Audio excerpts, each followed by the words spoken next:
Dios bendiga a cada uno de ustedes.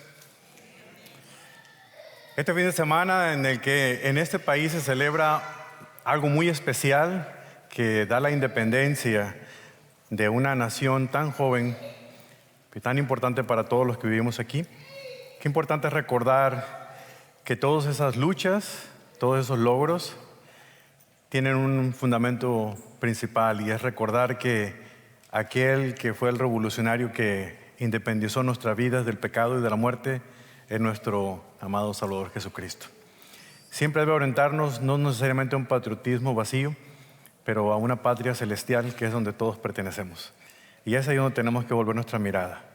Somos muchas naciones representadas en un mismo lugar, en un mismo salón. Pertenecemos a muchas ideologías y culturas, pero nos une la sangre de Cristo, nuestra patria celestial. Que Dios bendiga al Señor siempre y su palabra y a su pueblo. Imaginen conmigo que se encuentran en una sala de operaciones. Digo imaginen porque no todos han tenido la oportunidad de pasar por una cirugía, pero conocen a alguien que sí lo ha hecho. Pero han visto programas, han visto series. Imagínense estar en un cuarto así. Las luces blancas, el color de antiséptico, el silencio tenso. Y ahí sobre esa mesa de operaciones está una persona dormida, vulnerable. Una persona que alguien ama tanto así como tú amas a los tuyos. Junto a ella está un cirujano, tiene un bisturí en la mano y está a punto de hacer algo que, visto desde afuera, parece cruel, parece violento. Va a cortar a esa persona. Va a abrir esa piel con ese bisturí. Va a remover algo que está enfermo. Y si alguien mira esta escena y no tiene el contexto adecuado, pensaría, esto no es posible, hay que detenerlo. Eso es peligroso, está lastimando, está hiriendo a esa persona. Pero si tenemos el contexto adecuado, nos damos cuenta que no es crueldad. Nos damos cuenta que es amor, pero con un bisturí. El cirujano sabe algo que el espectador no entiende, de que dentro de esa persona, en esa mesa, hay un tumor que si no se corta, mata. Y a veces el corte que duele es el corte que verdaderamente sana. ¿Ustedes han oído hablar de la expresión que hay que cortar por lo sano? De ahí viene una expresión. No se corta lo que está enfermo de lo que está enfermo, sino se corta lo que está enfermo de lo que está sano. Y hay momentos en que hacer lo que es difícil es hacerlo mejor. Y hoy vamos a hablar de uno de esos momentos, cuando volvemos a abrir el mismo pasaje que vimos la vez pasada, desde una perspectiva distinta, en la carta que Pablo escribió a Tito. Vamos a verlo captando en nuestra mente uno de esos momentos difíciles que todos nosotros, no solamente los líderes de una iglesia, tienen que hacer, tienen que pasar por él. Algunos podrán pensar, bueno, este mensaje realmente va orientado a los pastores o a los misioneros o a la gente que está dedicada al ministerio de tiempo completo. No es para mí, pero déjame preguntarte algo a ti que me estás escuchando. ¿Amas a tu familia? ¿Amas tu matrimonio? No estoy hablando de los problemas que estás teniendo ahorita, pero ¿amas tu matrimonio? ¿Amas a un amigo? ¿Amas a tu equipo?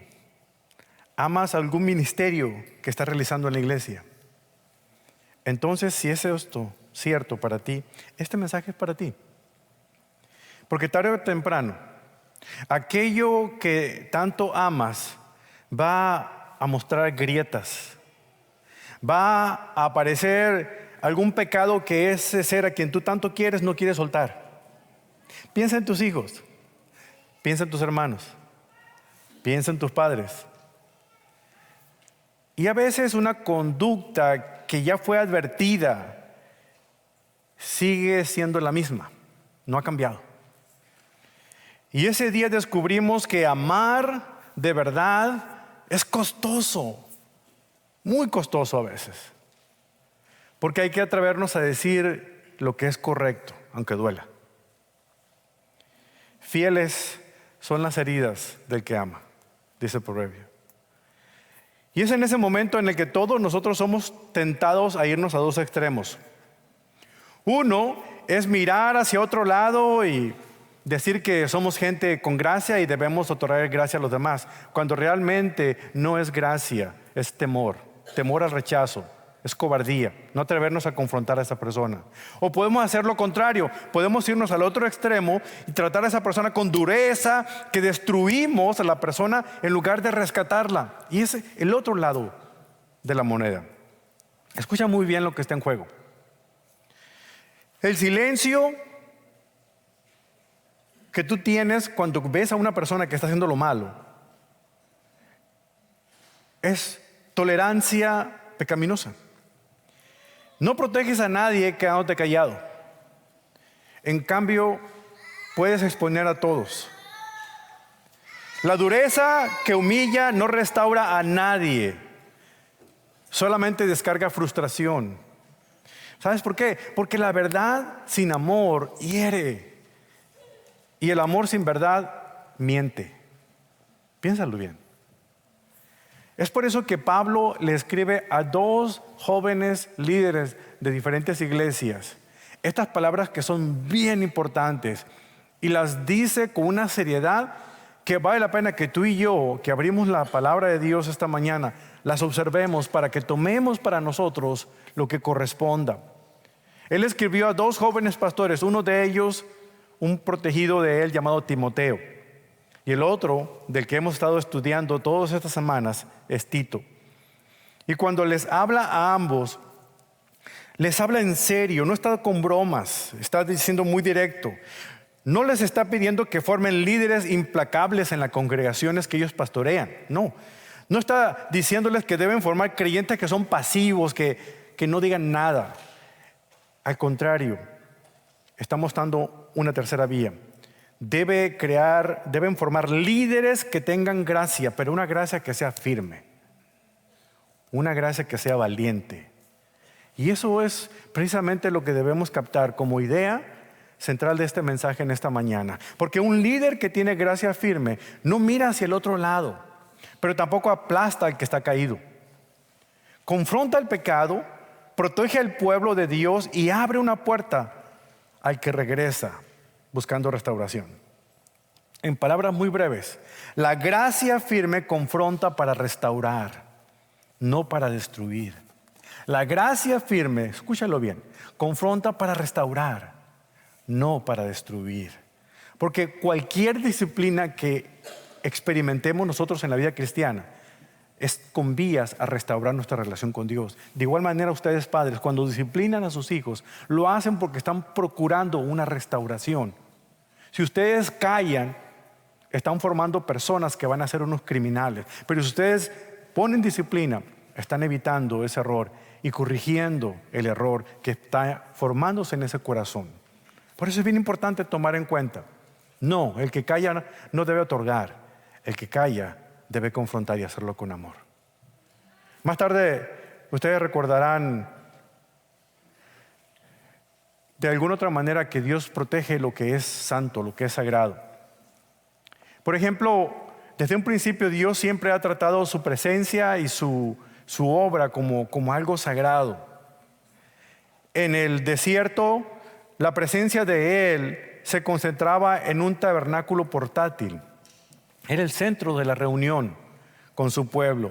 Los sacerdotes servían con vestiduras sagradas. No podían presentar ninguna mancha en sus vestiduras. Ellos mismos tenían que purificarse antes de entrar al lugar santísimo. Tocaban muebles sagrados y ofrecían sacrificios sagrados.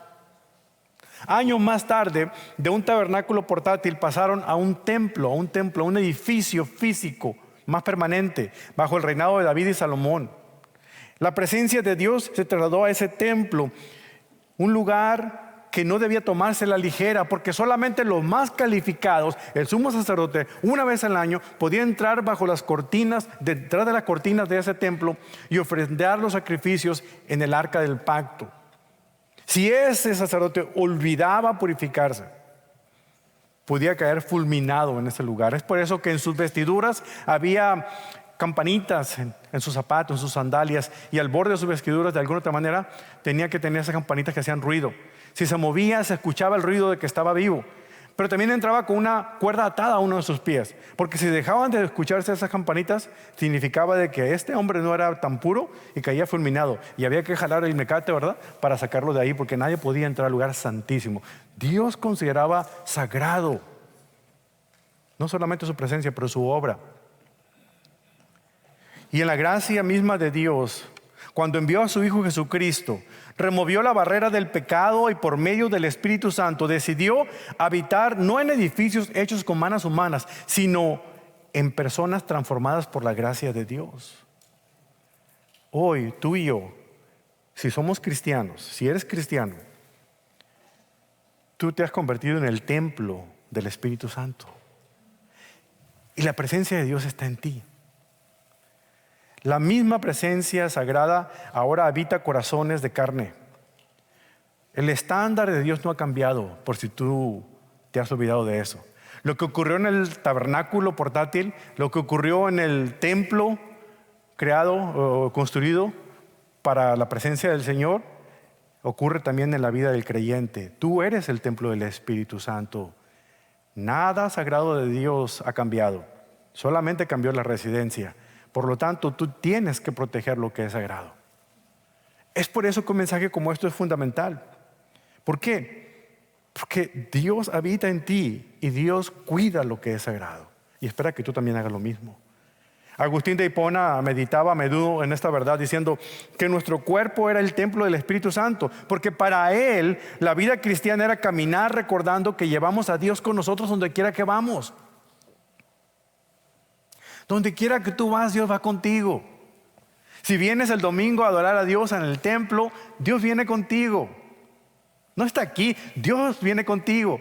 Tú eres la presencia de Dios. Este es un edificio hecho de manos, pero Dios está presente en ti aquí. Por eso cuando tú haces lo que es indebido, cuando tú de alguna otra manera comunicas algo que no es correcto, cuando tú pecas con tu propio cuerpo, tu propia mente, estás haciendo que lo sagrado en ti sea profanado. Y Dios toma muy en serio lo sagrado. Es por eso que cuando algo no anda bien en alguno de nosotros, tiene que haber corrección. Y si tú eres de aquellos que están viendo a un hermano que de alguna otra manera está cometiendo algún pecado, tu deber como hijo o hija de Dios es acercarte y con amor y gracia restaurar. Eso es parte de la esencia de poder darnos cuenta de que a veces hacerlo difícil, muchas veces hacerlo mejor. Por eso que aquí Dios toma tan en serio su presencia en nosotros y nosotros debemos hacer lo mismo. La gracia firme confronta para restaurar, no para destruir. Y fíjense el movimiento que vamos a ver esta mañana. En 1 Timoteo capítulo 5 y en Tito capítulo 3, Pablo nos va a entregar tres movimientos, tres puntos principales que vamos a analizar. Primero, revisa antes de reaccionar. Verifica antes de actuar. Eso es lo primero. Segundo, confronta con justicia, sin parcialidad. Y en tercer lugar, pon límites sin cerrar la puerta. Fíjense lo que dice la palabra de Dios. Vamos a verle, escuchen primeramente lo que dice 1 Timoteo capítulo 5 versículos 19 al 21. Escucha. No admitas acusación contra el anciano, a menos de que haya 2 o 3 testigos. A los que continúan en pecado, repréndelos en presencia de todos para que los demás tengan temor de pecar. Te encargo solamente en la presencia de Dios y de Cristo Jesús y de sus ángeles escogidos que conserves estos principios sin prejuicios, no haciendo nada con espíritu de parcialidad. Ahora veamos lo que dice Tito capítulo 3. Versículo 10 dice: al hombre que causa divisiones, después de la primera y segunda amonestación, recházalo, sabiendo que el tal es perverso y está pecando, habiéndose condenado a sí mismo. ¿Qué notan aquí en estos dos pasajes? Pablo no le está diciendo a Timoteo, hazte de la vista gorda para no incomodar a nadie, para que no se te vayan de la iglesia. No, ¿verdad? Tampoco le está diciendo a Tito, sé implacable y caza pecadores, aplástalos. No, a ambos les da algo que es mucho más difícil de hacer, pero que también es muy sagrado. Revisa con justicia, confronta con valentía y pon límites con la esperanza de la restauración. ¿Cómo se ve esto en la vida real? Para ti y para mí. El primer punto es el siguiente: revisa, verifica, checa, asegúrate antes de reaccionar. Y ahí en 1 Timoteo capítulo 5, versículo 19 encontramos la explicación de esto. El líder con gracia firme no se alimenta de rumores, verifica antes de actuar. Es bien fácil contarle a alguien lo que nos han contado. Y a veces no nos detenemos el tiempo suficiente para ver si lo que nos contaron realmente es verdad o no. Las teorías de conspiración abundan en los círculos cristianos. Pero a veces es más cómodo, más fácil, y se oye bien contar algo que me contaron sin yo asegurar que lo que me contaron realmente es verdad. Lo que aplica como una noticia sensacionalista, también aplica cuando se trata de la reputación de otra persona. Si alguien me dice, mira, hay que orar por Julanito de tal, porque fíjate que el otro día lo vi entrando en lugares donde no debía entrar. O sea, tú no sabes si entró a ese lugar donde no debía entrar porque no le quedaba de otra y no sabes a qué entró, tú no conoces su vida. Pero es muy fácil juzgar. Es muy fácil decir lo que pensamos que debe ser. Y aquí Pablo está diciendo a Timoteo, momento, revisa antes de reaccionar. Pablo comienza diciendo, no admitas acusación contra un anciano a menos de que haya 2 o 3 testigos. Y aquí van a decir ustedes, bueno, está hablando de los ancianos, está hablando de los pastores, está hablando de los líderes de iglesia. No, eso aplica a todo el mundo.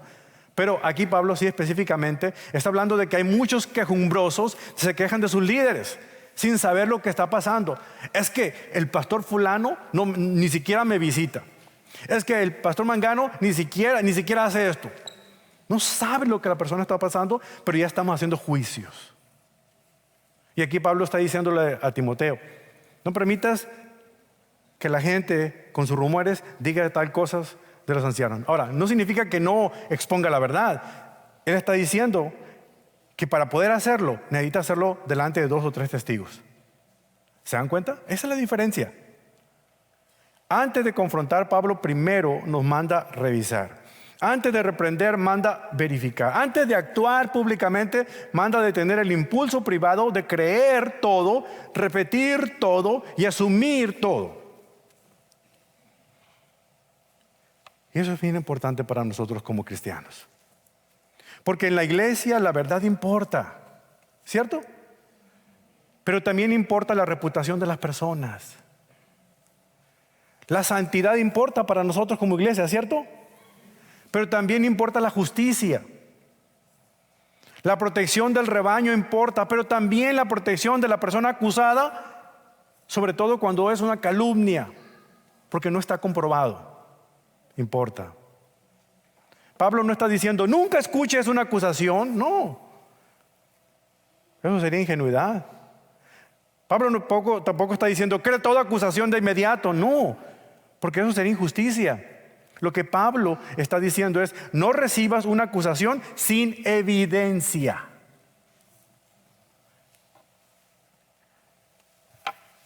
Una ocasión alguien me dijo a alguien de otra persona.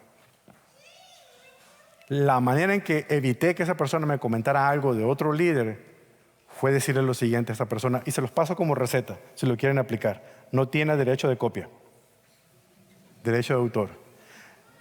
La persona me comunicó algo de otro líder y yo le dije, ay caramba, qué triste. Hermano, ¿me da permiso de que yo hable con la persona delante de usted y le repita lo que me acaba de decir? No, hermano, es que no me consta. Entonces no me lo diga. Cuando usted esté listo para traer a la persona y que yo le diga lo que usted me está diciendo, entonces podemos hablar de acusaciones. Porque es muy fácil comunicar algo que no me consta, que no he verificado. Y aquí Pablo no solamente habla a los líderes, nos habla a nosotros como iglesia. No hagan eso, verifiquen, traigan 2 o 3 testigos. Mateo 18, otros pasajes en el Nuevo Testamento también hablan de lo mismo. Si tú te acuerdas cuando traes tu ofrenda al altar que tienes algo en contra de tu hermano, deja tu ofrenda en el altar para que no se te vaya a olvidar. Déjala en el altar, ve a reconciliarte con tu hermano y ven. Y ofrenda no tiene que ser monetaria. La ofrenda es tu alabanza. Antes de que cantes paz, paz, cuán dulce paz es aquella que Cristo me da, y te acordaste de que no estás en paz con tu hermano, deja de cantar, ve a reconciliarte con él y luego vienes y sigues cantando. Así de serio toma Dios el templo que eres tú, donde su espíritu mora. Protege lo sagrado. Por eso Pablo exige 2 o 3 testigos. Esto no es una simple estrategia administrativa, es un principio de justicia. Y también es parte de honrar lo sagrado. La verdad no necesita el combustible del chisme para avanzar. La justicia no debe ser sacrificada ante el altar de la prisa. Y la reputación de una persona no debe manejarse como una conversación del pasillo. Si tú tienes algo en contra de alguien, habla con esa persona afectada. Confróntala con amor. Y si usted es de las personas que le encanta escuchar acusaciones, el problema eres tú, no la otra persona que es una chismosa. Cierra tus oídos y haz lo que te acabo de decir. Me dejas que le diga a esa persona delante de ti lo que me acabas de decir y vas a ver que en ese momento tú ya estás trayendo un testigo. Vivimos en una época en que reaccionar es casi de inmediato. Alguien dice algo y ya formamos una opinión. Alguien publica algo en las redes sociales y ya dictamos sentencia y seguimos publicando lo mismo en nuestras redes sociales. Alguien insinúa algo y ya lo tratamos como un hecho probado. Pero hermanos, en la iglesia no debemos funcionar así. No debemos basarnos en lo que dicen las redes sociales. No podemos vivir espiritualmente con el dedo siempre sobre el botón de compartir. Ni like o no like. El líder con gracia firme escucha, pero también pregunta, investiga, recibe con una preocupación, pero también verifica antes de actuar. Toma en serio el pecado, pero también toma en serio la justicia. Porque con la vara que mides serás medido. Palabra de Dios.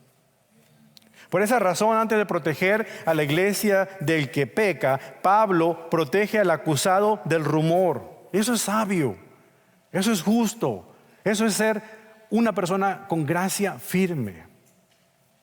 Porque la prisa por acusar puede destruir tanto vidas como iglesias. Una iglesia que ignora el pecado se enferma. Y una iglesia que cree todo rumor también se enferma. Por eso el primer movimiento del líder con gracia es revisar antes de actuar. ¿Estamos listos? Él está listo. Recuerda, la gracia firme confronta para restaurar, no para destruir. Y aquí quiero aplicarlo con cuidado. No repitas lo que no has verificado. No conviertas una sospecha en un diagnóstico. No uses la frase, me preocupa fulano o fulana de tal, para envolver un chisme en papel de regalo espiritual. No destruyas con tu boca lo que Dios tal vez quiere restaurar con su propia gracia. Y te puede utilizar a ti como medio para restaurarlo. Pregúntate esta mañana, ¿soy una persona que protege la verdad o una persona que alimenta rumores? ¿Me apresuro a creer todo lo peor de los demás?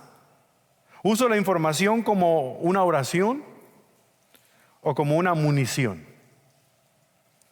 ¿Estoy protegiendo la reputación de los demás tanto como quisiera que protegieran mi reputación? A veces bromeando con un grupo de amigos con los que me junto a veces cada 2 semanas, les digo, ya me voy, pero a él les encargo mi reputación. Uno nunca sabe, ¿no? Así que revisa antes de reaccionar. Pero también recuerda esto, revisar no significa encubrir, significa preparar el terreno para actuar con justicia. Lo que nos lleva al siguiente punto, confrontar con valentía. Confrontar sin parcialidad. El líder con gracia firme confronta el pecado con valentía, con justicia y sin favoritismos. Fíjense lo que dice el versículo 20 de 1 Timoteo 5. A los que continúan pecando, repréndelos en presencia de todos para que los demás tengan temor de pecar. Aquí Pablo se vuelve un poquito más cirujano, como quirúrgico, y debemos leerlo despacito. No está hablando de una persona que ya cayó, confesó y se quebrantó delante del Señor, ¿verdad? No estamos hablando de alguien que cayó, metió la pata. No, estamos hablando del creyente que tropieza y no corre hacia la gracia. Estamos hablando de los que continúan en pecado. Yo sé que todos están preparándose para el partido en México esta tarde. Y lo que nos gusta de la Serie Mundial es el hecho de que estos equipos profesionales han estado practicando este deporte por muchos meses y han logrado ser seleccionados para poder representar a ese país. La diferencia entre ellos y yo, que de vez en cuando me echo una cascarita de fútbol y que no soy nada bueno para eso, es que yo juego al fútbol soccer, pero ellos practican el fútbol soccer. ¿Se dan cuenta? Yo juego ocasionalmente, cada caída de casa, no todo el tiempo. Así que por eso que cada rato salgo lastimado y hasta la espalda me duele a veces, la edad. Pero ellos practican y han practicado tanto que ahora son profesionales. Lo que Pablo tiene en mente cuando usa la palabra como esta es los que practican el pecado. No es alguien que cae ocasionalmente en el pecado, sino que así como un jugador de esta categoría del mundial compra su uniforme, se lo pone, ¿me explico? Y está practicando cada semana. Los que practican el pecado que se refiere Pablo aquí es alguien que lo hace constantemente. No tiene ningún pudor. Están pecando porque quieren pecar, punto. No es aquellos que han caído, porque aquí todos somos pecadores, aunque hemos sido regenerados. Y todos vamos a seguir pecando porque mientras estemos en este cuerpo de carne y hueso, vamos a seguir pecando. Y lo siento mucho, si ustedes creen que por un pecado pierden la salvación, lo siento, yo no comparto su teología, porque entonces aquí nadie es salvo. Porque todos caemos. Y si tú piensas que no eres pecador, ya pecaste porque te vuelves mentiroso. Así que de aquí no nos escapamos. La diferencia es que esa caída ocasional nos debe ayudar a nosotros a pedir perdón, buscar restauración y que el Señor nos levante. Pero aquellos que insisten en practicar, aquellos que ya se compraron el uniforme de pecadores empedernidos, ya es otra historia. Y Pablo está hablando de ellos, de este tipo de aquellos que practiquen el pecado, los que continúan en pecado. Este detalle es importante porque no es una caída aislada, es un patrón persistente. Son gente que no se ha arrepentido. A ellos, dice Pablo, repréndelos. Y aquí hay una palabra bien interesante en el griego original, elenco. ¿Han escuchado hablar la palabra elenco en español? El elenco es el reparto, es la gente que hace la lista de los actores, ¿verdad? Nunca se les va a olvidar. Elenco es la palabra que utiliza Pablo aquí y tiene mucha analogía aquí con esto, porque está hablando de exponer a la luz, poner al descubierto y convencer de la verdad. Una persona que es parte del elenco son actores. Dicho sea de paso, en el Nuevo Testamento la palabra actor era hipócrites, de donde viene la palabra hipócrita, porque están representando algo que no es. Y el elenco se compone de hipócritas, de actores. Es decir, que si tú eres el tipo de persona que está aparentando ser una persona espiritual, pero eres un pecador, eres parte del elenco. Por eso Pablo está diciendo aquí específicamente, dice, significa exponer a la luz para poner al descubierto, convencer la verdad. No es humillar por humillar, no es descargar el enojo. Tienes que exhibir ese tipo de personas, tienes que de alguna manera exponerlos a su pecaminosidad. No es desunir o destruir a una persona frente a todos, es traer a la luz lo que aquello está sucediendo, lo que aquella persona está haciendo con vías a la restauración. El decirle a la persona lo que observamos, que bíblicamente es pecaminoso, no está bien delante de los ojos de Dios. El líder con gracia firme no ignora el pecado, lo enfrenta con valentía, con gracia, con amor. Y Pablo añade aquí, en presencia de todos. Esto no significa que cada detalle deba ventilarse delante de toda la congregación. Significa que cuando el pecado es público, persistente y afecta al cuerpo de Cristo, no puede tratarse como si fuera algo privado. Ustedes han visto en las noticias últimamente cuántos pastores de iglesias aquí en el estado de Texas donde vivimos han caído de gracia porque han caído moralmente y han sido expuestos a la luz. Parecía una epidemia, que uno tras otro, tras otro, tras otro. Y cada mañana le decía al Señor, Señor, líbrame, porque todos estamos expuestos a lo mismo. Antes de poner al dedo acusador, Pablo lo dice claramente, el que cree que está firme, mire que no caiga. Que todos estamos expuestos a eso. Pero era increíble la manera en cómo a veces aquellos que pueden predicar la verdad del Señor, la palabra del Señor, y lo hacen con denuedo y hacen que personas se conviertan a Cristo por la manera como usan la palabra, se olvidan de vivirla ellos mismos. Porque nuestras vidas son vulnerables. Por eso cada día debemos optar por caminar siguiendo al Señor en su mano. Significa que cuando el pecado es público debe tratarse públicamente, pero cuando el pecado es entre una persona y otra, esas dos personas son las involucradas, no el resto de la gente. Pero no debe ocultarse todo lo demás. Hay iglesias que por el nombre de esa iglesia o por el pastor que tienen no exhiben a otro pecado. ¿Por qué? Porque temen que algo pueda pasar con la reputación del nombre de ese ministerio. Pablo está diciendo no. Cuando algo es tan público que daña al cuerpo de Cristo, exhíbelo. Preséntalo, expónlo. ¿Para qué? Para que los demás tengan temor de pecar. No se trata de crear un terror enfermizo, se trata de recuperar con reverencia. Es un temor santo, un temor que despierta una conciencia, una comprensión seria de que Dios ama demasiado su iglesia como para permitir que el pecado no arrepentido se normalice entre su pueblo. ¿Se acuerdan la carta a los Corintios? ¿Se acuerda que Pablo escribió la primera carta a los Corintios para corregir un problema pecaminoso en la congregación ahí en Corinto? Para exhibir de que estaban ellos supuestamente eran ejerciendo la gracia de Dios y estaban tolerando una relación de incesto entre una mujer y su hijastro. Esa primera carta, ustedes la leen con cuidado, está exhibiendo y dice, rechacen a esa persona, échenlo fuera. Y en la segunda le dice, hey, ya basta, ahora abrácenlo de nuevo porque ya se arrepintió. Esas son las dos cartas de los Corintios, muy interesante, pero está enseñando de que es importante tomar en serio lo que Dios toma en serio, de defender lo que es sagrado. El que confronta sin temblar por sí mismo no está listo para confrontar. Cuando nosotros confrontamos a alguien tenemos que hacerlo no desde una tarima de autosuficiencia, tenemos que confrontar desde la misericordia con la que nosotros hemos sido alcanzados. Nosotros también fuimos rescatados. Nosotros también pudimos caer. Nosotros también, de no ser por la misericordia de Dios, estaríamos torcidos. El que confronta sin temblar por sí mismo no está listo para confrontar.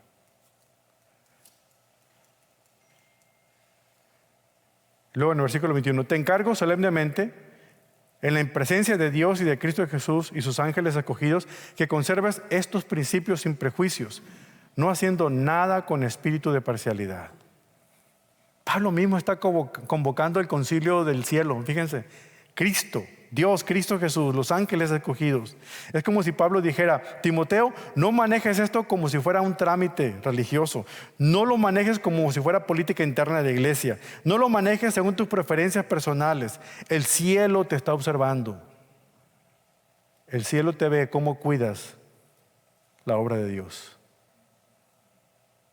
Y entonces vienen dos frases que cortan profundo. Sin prejuicios, sin parcialidad. Sin prejuicios, es decir, no decidas antes de escuchar. No prejuzgues. Sin parcialidad, no cambies el estándar según la persona. Ah, no es que es mi compadre. Ah, no es que es mi mejor amigo. Ah, no es que es el pastor. Ah, no es el que... No, no hay prejuicios. Todos tienen que ser confrontados con amor.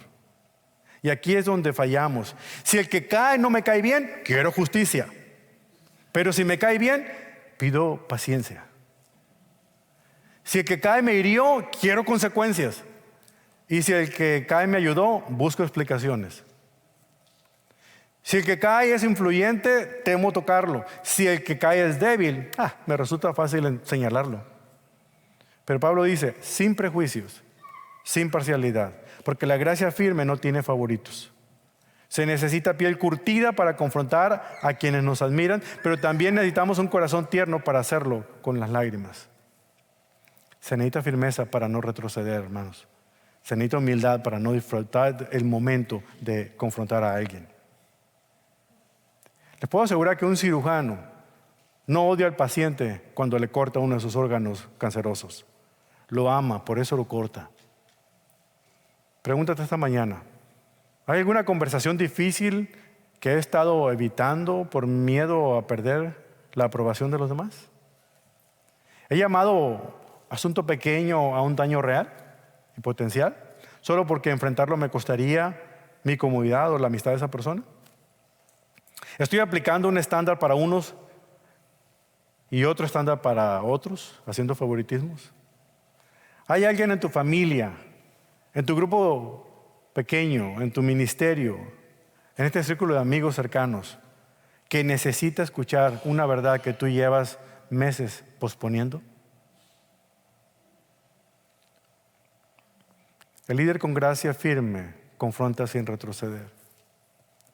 Pero confrontar nunca es el final del camino, porque la meta de Dios nunca fue destruir al que cae, sino rescatarlo.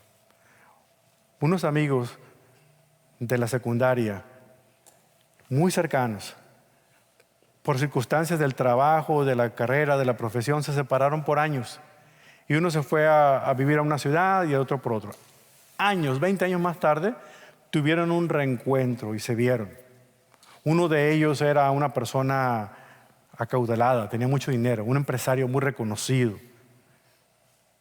Y el otro se había convertido en un humilde pastor de una congregación muy pequeña en las afueras de la ciudad. Cuando se reencontraron en aquella reunión de estudiantes egresados de su clase, se vieron y pues buscaron la manera de ponerse al día en cómo han sido sus vidas. Así es que el empresario le dice: mira, yo tengo una casa en la playa, vente a pasar el fin de semana conmigo. El pastor pidió permiso, puso a alguien a predicar, le dijo a su esposa, y él se fue a pasar el fin de semana para reencontrarse con su amigo y volver a hablar de los tiempos de antes y ver dónde estaban sus vidas. Se vieron desde un viernes y el domingo en la mañana, cuando ya estaban por despedirse para que el pastor regresara a su casa, a sus quehaceres. El amigo empresario le dice: me dijiste que te habías convertido en un pastor evangélico. Sí. Wow. Como si le hubiera dado pena decirlo, o vergüenza. Dice: fíjate que yo he hecho todo esto, he logrado esto, he viajado por todos lados, pero tengo una pregunta para ti, le dice. Hemos pasado 3 días juntos. Hemos hablado de todo, nuestra juventud, los logros, todo lo demás. Y poco me has hablado de esta profesión que tú escogiste. Te hago una pregunta. ¿Tú crees en ese libro que ustedes leen, la Biblia? Sí, claro, es el libro de Dios. ¿Cómo no voy a creer en él si eso dedico mi vida para enseñar ese libro? ¿Tú crees todo lo que está ahí es verdad? Sí, claro, absolutamente todo. Entonces, si tú crees que todo lo que tiene ese libro, la Biblia, es verdad, ese libro dice que aquellos que no crean en Jesús van a morir, van a ir al infierno. Sí, así es. ¿Y por qué no me has contado eso? O sea, dices que me quieres y que me extrañas, pero no te has puesto a pensar en ningún momento decirme que yo voy al infierno si no he creído en Jesucristo. ¿Por qué no me has dicho eso? En todo lo que yo he logrado he estado buscando la manera en que alguien me diga cómo puedo ser salvo. Y tú no me has dicho absolutamente nada de eso. Wow. A lo mejor yo no estoy contándote la historia ficticia de alguien, a lo mejor estoy contando tu historia. A lo mejor tú eres de aquellos que mejor se callan porque no quieres perder la amistad o la relación con esa persona porque saben que tú eres creyente. Y no te atrevas a decirle lo que ese libro dice. A lo mejor es porque todavía no lo crees. Porque si lo creyeras, entonces a esos a quien tú amas les estarías diciendo la verdad con amor y con gracia. Pablo está diciendo: acércate, háblales. Pero si no se arrepiente, entonces haz una tercera cosa, y ahí nos vamos a lo que dice Tito, capítulo 3.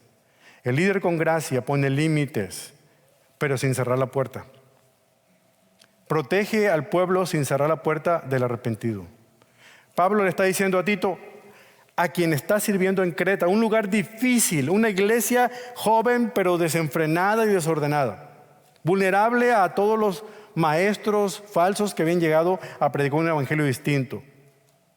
Pablo le está diciendo a Tito que debe poner orden en lo que haga falta, que debe establecer líderes sanos y proteger a la iglesia de personas que confunden, que dividen y que dañan. Y fíjense lo que dice en el versículo 10. Al hombre que causa divisiones después de la primera, segunda amonestación, recházalo. Noten lo que dice. Ven la paciencia del proceso. Recházalo de inmediato, no dice eso, ¿verdad? Córtalo sin hablar, no. Descártalo en el primer conflicto que haya, no. Fíjese lo que dice, después de la primera y segunda amonestación, entonces recházalo. Eso significa que antes de poner el límite hubo un llamado de atención. Antes de un rechazo hubo una conversación. Antes de una separación hubo una oportunidad real para el arrepentimiento. El líder con gracia firme no se apresura a desechar a nadie, pero tampoco permite que una persona divisiva siga dañando el cuerpo indefinidamente. Pablo está hablando del hombre que causa divisiones. No se refiere a alguien que tiene una pregunta sincera, alguien que tiene duda de su fe. No se refiere a alguien que expresa una preocupación legítima. No se refiere a alguien que piensa diferente en un asunto secundario. La frase señala a una persona facciosa, divisiva, alguien que promueve bandos, que rompe la unidad y que persiste en su actitud después de ser advertido.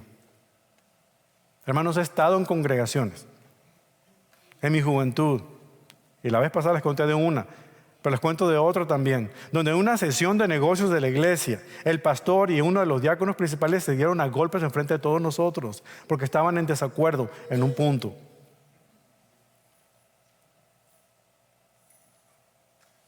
Hay personas que no buscan claridad, buscan control.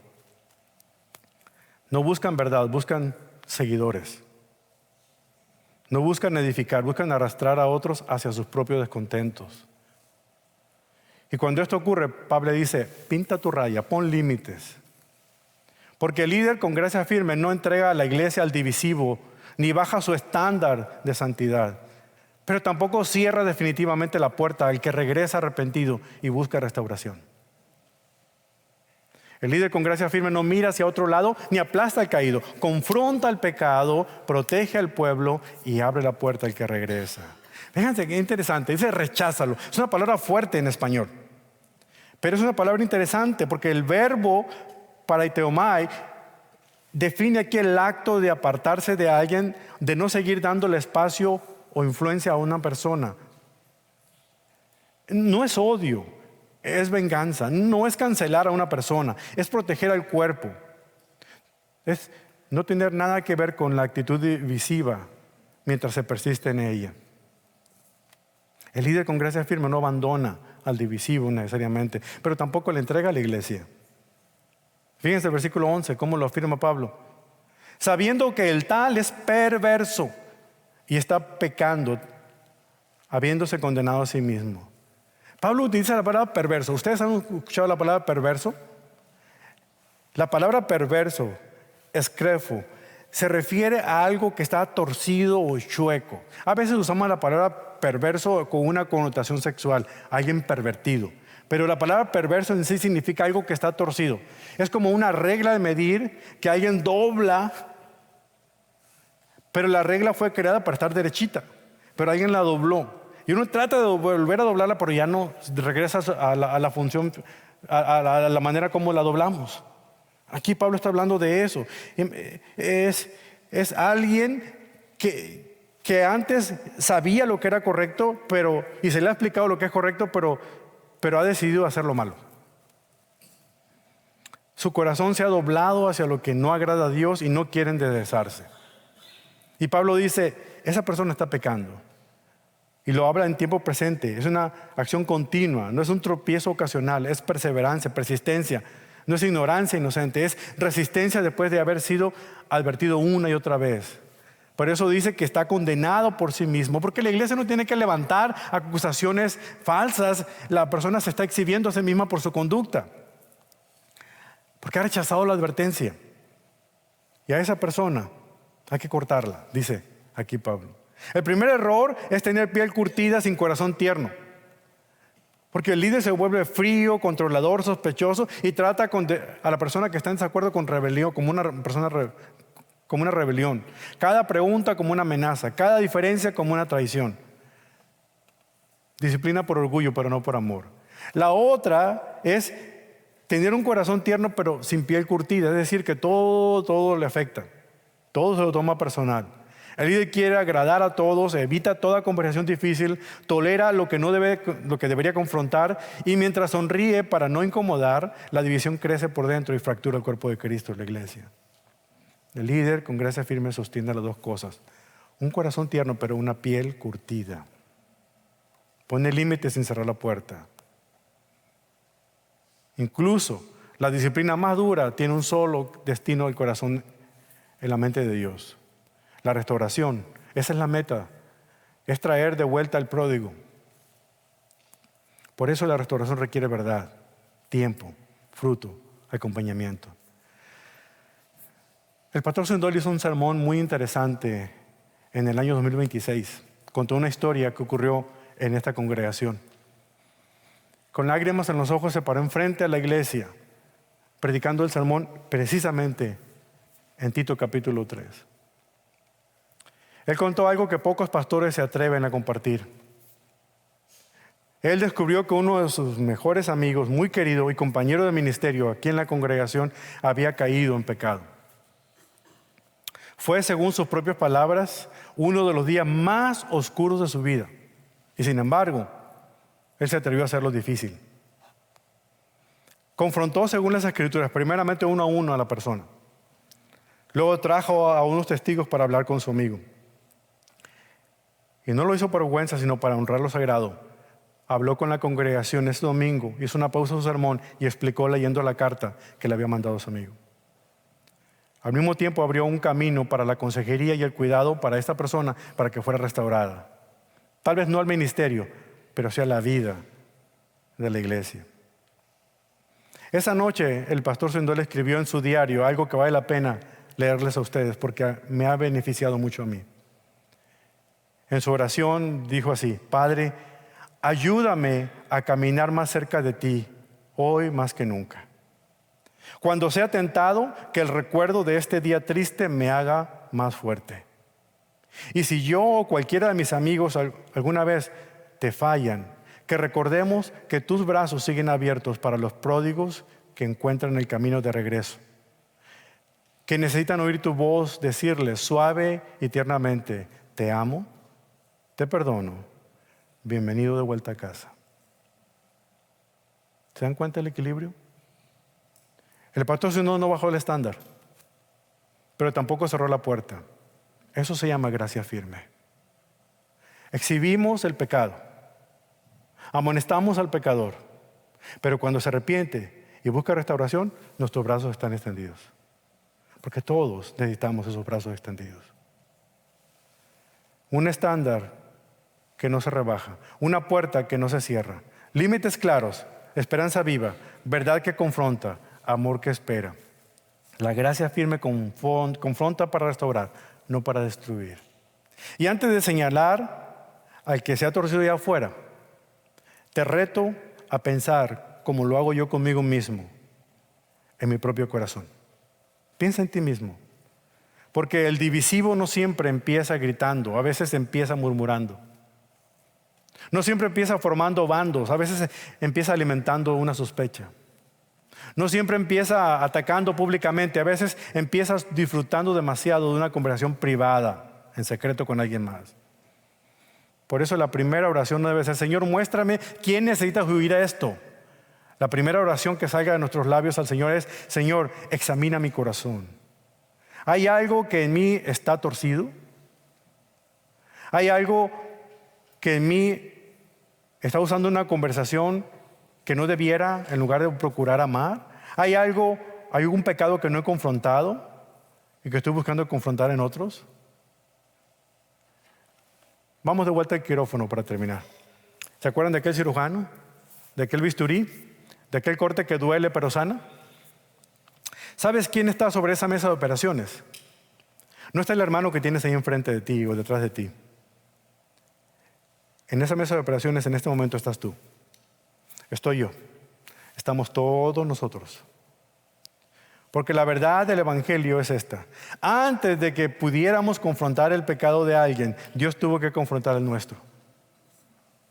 Tito 3 nos lo dijo en otra ocasión, porque nosotros también en otro tiempo éramos necios, desobedientes, extraviados, esclavos de deleites y placeres diversos, viviendo en malicia y envidia, aborrecibles y odiándonos unos a otros.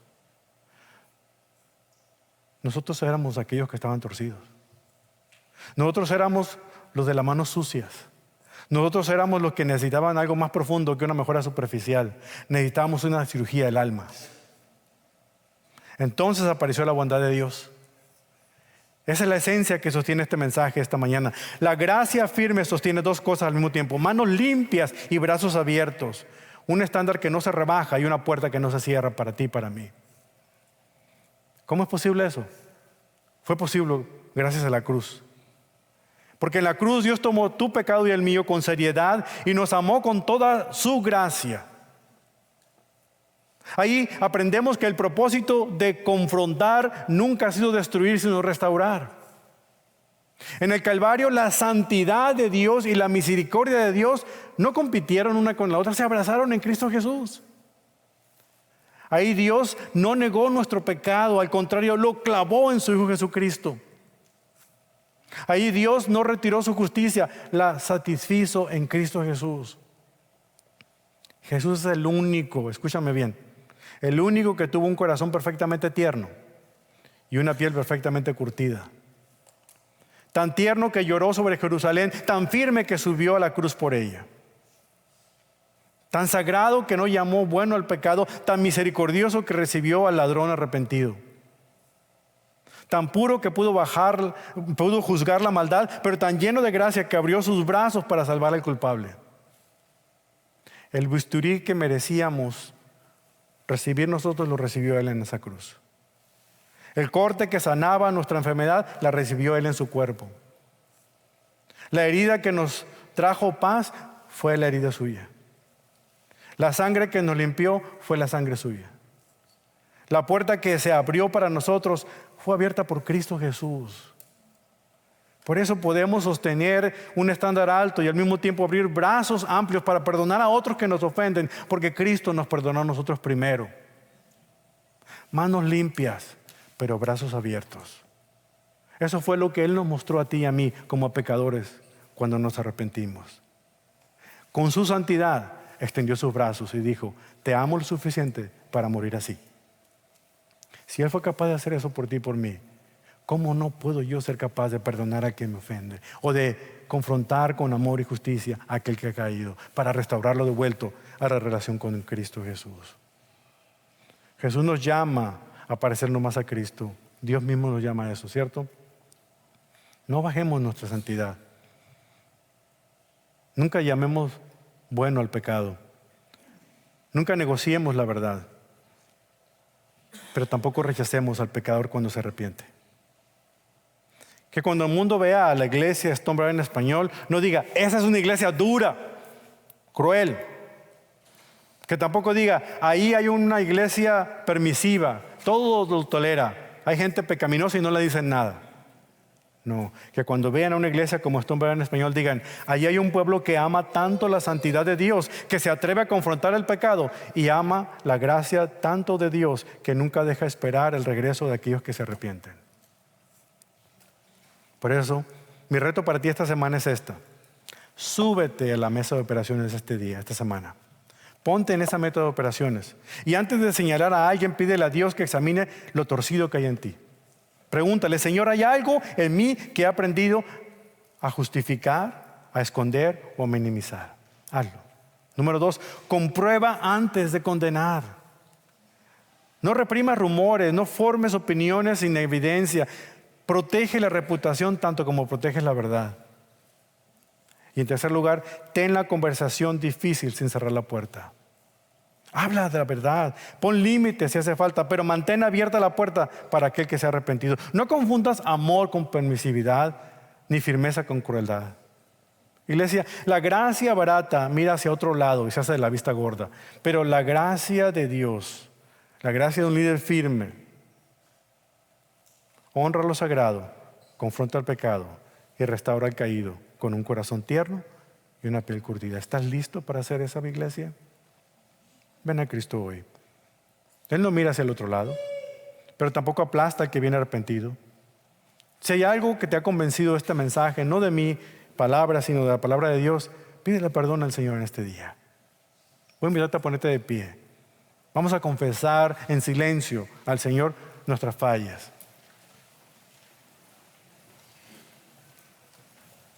Porque el Dios en que tú has creído es un Dios que mostró su amor en esa cruz. Es el Dios que restaura, es el Dios que lava, es el Dios que renueva, es el Dios que forma en nosotros lo que jamás podíamos producir por nosotros mismos. Manos limpias, un corazón tierno, una piel curtida, pero unos brazos extendidos para recibir al pródigo cuando vuelve a casa. Cierra tus ojos. Y de verdad pido al Señor que nos haga esa clase de iglesia. Una iglesia santa, valiente, pero tierna. Una iglesia de gracia firme. Una iglesia que revisa antes de reaccionar. Una iglesia que confronta sin retroceder. Una iglesia que pone límites sin cerrar la puerta. Y cuando un pecador quebrantado vuelva y entre por estas puertas, que nos encuentre a nosotros diciéndole, bienvenido a casa. La gracia todavía está trabajando en este lugar. Padre, tú eres santo, santo, santo. Un Dios justo y misericordioso, pero también un Dios lleno de amor. Gracias porque usted, a través de Cristo Jesús, nos ha salvado no por lo que hayamos hecho bueno, sino a pesar de que hayamos hecho cosas malas. Lo ha hecho por su misericordia. Le damos las gracias por aquella cruz, porque en esa cruz la santidad y el amor se abrazaron en Cristo Jesús. En esa cruz Él recibió un corte que nos sana a nosotros, porque el cáncer del pecado para siempre ha sido derrotado en nuestras vidas. Señor, denos manos limpias para tocar lo que es sagrado, pero también valor para confrontar lo que destruye, con ternura para restaurar al que cae. No nos haga cobardes, que no callemos, pero tampoco nos haga duros que busquemos aplastar a otros. Antes de mirar el corazón de cualquier otro, examina nuestro corazón, Señor. Donde hay algo torcido en nosotros, enderécelo. Y hoy pido, Señor, que aquellos que de alguna otra manera han caído como yo he caído, que podamos acercarnos confiadamente al trono de su gracia y pidamos perdón. Aquellos que están cansados de vivir una vida cristiana fingida, Señor, abra de nuevo la puerta de su casa para dejarlos entrar en una relación con usted. Que escuchen su voz decirles suave y tiernamente, hijo, hija, te amo, te perdono, bienvenida de vuelta a casa. Oh bendito Dios, háganos un cuerpo suyo, una iglesia santa, valiente pero tierna. Que mantengamos su estándar sin soltar su gracia. Ayúdanos a hacerlo con el mejor ejemplo que podemos tener, que es el ejemplo de Cristo Jesús, quien fue un hombre con un corazón tierno y una piel, Señor, curtida. Es en el nombre de Cristo en que pedimos perdón y a Él glorificamos en este día. Todos decimos amén, gloria a Dios. Un aplauso fuerte a nuestro Dios. Amén. Dios les bendiga.